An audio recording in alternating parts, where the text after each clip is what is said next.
Royals, what's going on? It's your girl Q the Queen here, back with another video. Now, the content of this video, I felt like made sense to do a completely separate video from my last one, which was my top 10 sneaker pickups of 2024. Make sure you go and check that out, okay? So today we're going to talk about my top 5 retro sneaker pickups of 2024. And I didn't go too crazy this year with those, and they were super intentional. So I figured, you know what? Let's spend a short bit of time and focus in on them, as nostalgia is a big deal and is a dominant portion of my content just throughout my YouTube journey. Now, before we get into it, if you're new to the channel, make sure you hit that subscribe button. If you're liking the content, hit that like button. And if you have any thoughts, comments, concerns, any feedback, hit that comment section, because me and my Royals, we talks about it. We are about to get into my top 5 retro sneaker pickups of 2024. I need to start off with an honorary pair because they were a gift. All right, here you have the Nike Dunk High Michigan, and this is actually the women's release from, I want to say, 2017. The biggest piece with this is that this says 16. Okay, so 2016. And what's special about this pair is that it was actually a gift, as I mentioned before, and it is also a sample. So shout out to my OG Ron G, who hooked your girl up with a nice little sample situation to add to the collection. This will go down though as the only pair in my collection that, even if I wanted to wear them, I cannot, because it's a size 7 in women's, which is significantly small enough to where I can't even try. But again, it is a sample and it is a Michigan High. He let me know, he was like, listen, I'm clearing a couple of things out. I thought of you. I want to send these to you. Okay, so thank you again, OG Ron G. And again, this is just an honorary, we'll call it pickup, even though it was gifted to me. It's an honorary retro sneaker for 2024 for me, okay? Number 5, it is the Air Jordan 4 Bread Reimagined, okay? So number 5 for a very clear reason. It is literally a hypothetical of what could have been for the original pair. But it is number 5 because it is not the original pair retro. Obviously, it is not that short-haired suede or that nubuck material. It is leather, okay? So naturally, it represents the colorway, but it doesn't represent the OG, and I respect that. Therefore, I'm putting it at number 5, even though, and I don't want no smoke, even though I think the leather looks better than the nubuck of the OG or the durabuck of the OG. So I don't want no smoke, like I said, but I appreciate these because I actually like the leather. I think the leather is a great touch to refresh this particular look, and if it had released this way, I don't think it would have lost any luster during the time period that it originally came out and continued to retro. So I'm just putting that out there. This is my number 5, just saying, okay? Moving on. Number 4, it is the Air Jordan 3 Black Cement, okay? So this one right here, for those of you who are new to the channel, you may have missed the memo, but those of you who have been around, you know I had no intention on purchasing this shoe, but did a little bit of digging, okay? Dug around a little bit and realized that it's a remaster, not just an ordinary retro. It is a remaster, and the attempt from Nike to go ahead and give us the 1988 build of this shoe. So I said to myself, I would have never purchased this shoe previous years if it wasn't for my desire to have that 1988 feeling. You know what I'm saying? So this right here, to me, is a piece of that. truly in a more genuine way than any retro I could have ever bought before. So I also wanted to show y'all this with the tag on it still before I go ahead and snip.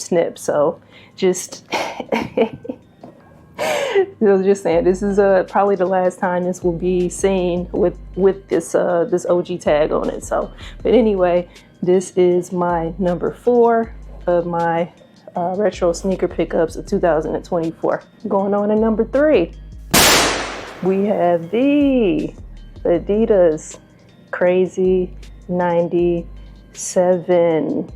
Once upon a time, the Kobe 97 EQT that actually he wore during the 1997 dunk contest. So a young teenage Kobe in the dunk contest rocked this pair. It's also a part of the Feet You Wear campaign during the late 90s for Adidas when they were jumping into performance sneakers, so particularly for basketball.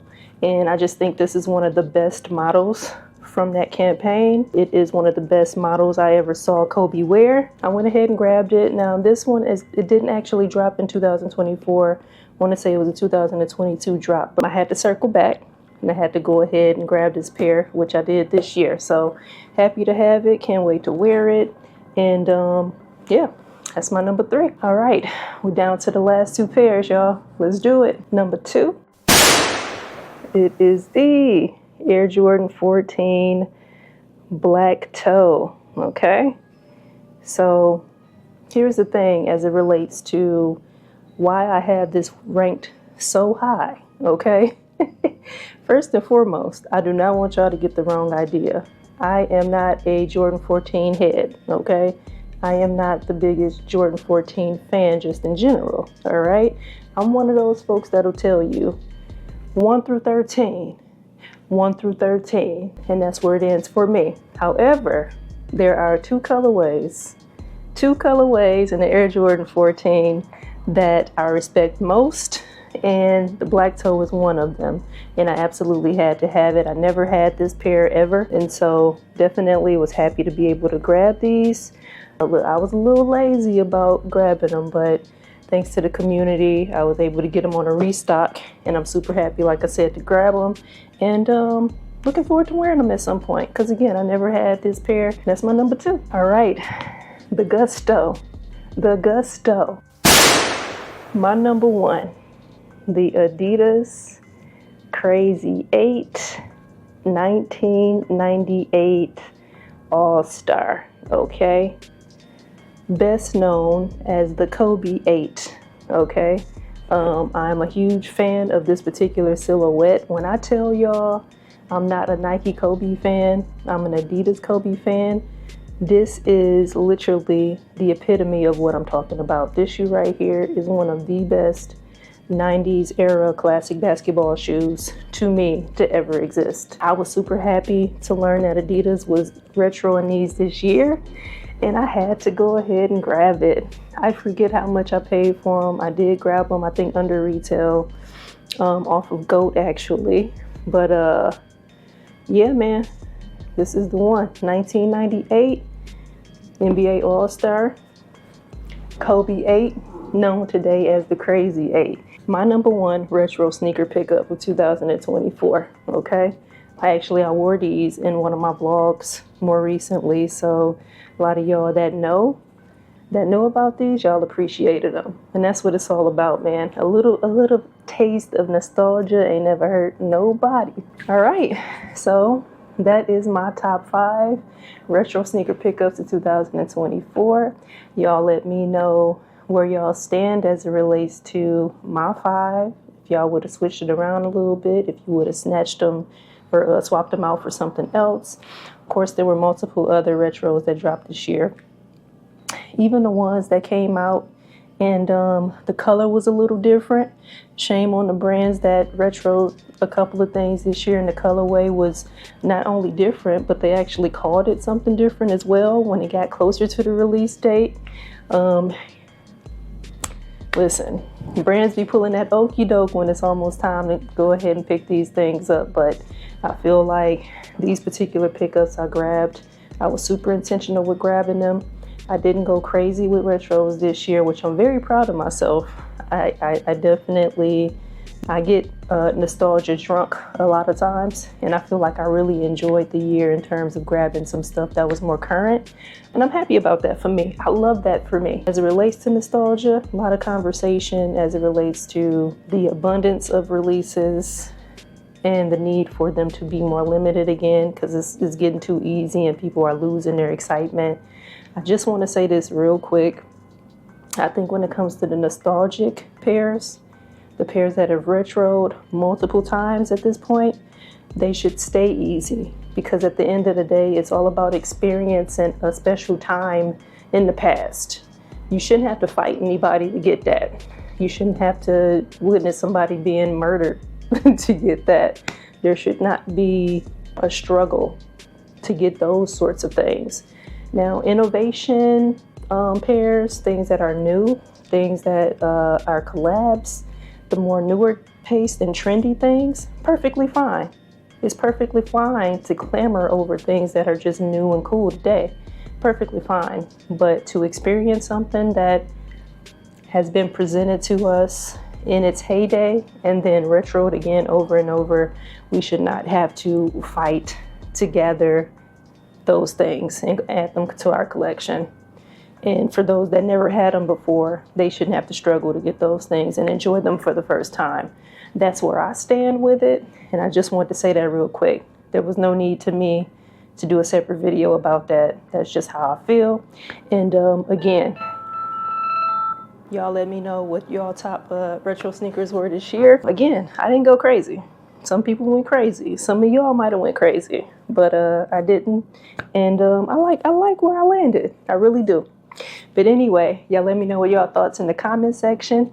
Y'all make sure y'all have a happy holiday. Because by the time y'all see this, it'll be ahead of the holidays, couple days ahead, right?